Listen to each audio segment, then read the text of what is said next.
রোববার দুপুর ১২টার পর চট্টগ্রাম বন্দর চ্যানেলে প্রবেশ করে রাশিয়ান নৌবাহিনীর ৩ যুদ্ধজাহাজ। এই সময় সামরিক রীতিতে বাংলাদেশ নৌবাহিনীর একটি সুসজ্জিত বাদক দল বাজনার তালে তালে স্বাগত জানায় রুশ যুদ্ধজাহাজগুলোকে। পরে চট্টগ্রাম পতেঙ্গা কন্টেনার টার্মিনালে নোঙর করে বিশ্বের দ্বিতীয় নৌ শক্তিধর রাশিয়ান এই যুদ্ধজাহাজগুলো।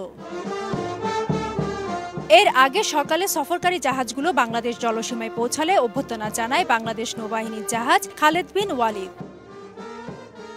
এরপর আনুষ্ঠানিকতায় জাহাজগুলোর অধিনায়কদের ফুল দিয়ে স্বাগত জানায় বাংলাদেশ নৌবাহিনীর ঊর্ধ্বতন কর্মকর্তারা। দেশে অবস্থানকালে রাশিয়ান জাহাজগুলোর অধিনায়করা চট্টগ্রাম নৌ অঞ্চলের কমান্ডার ও চট্টগ্রাম বন্দর চেয়ারম্যানের সঙ্গে সৌজন্য সাক্ষাৎ, নৌঘাঁটি সহ যুদ্ধজাহাজ পরিদর্শন করবেন।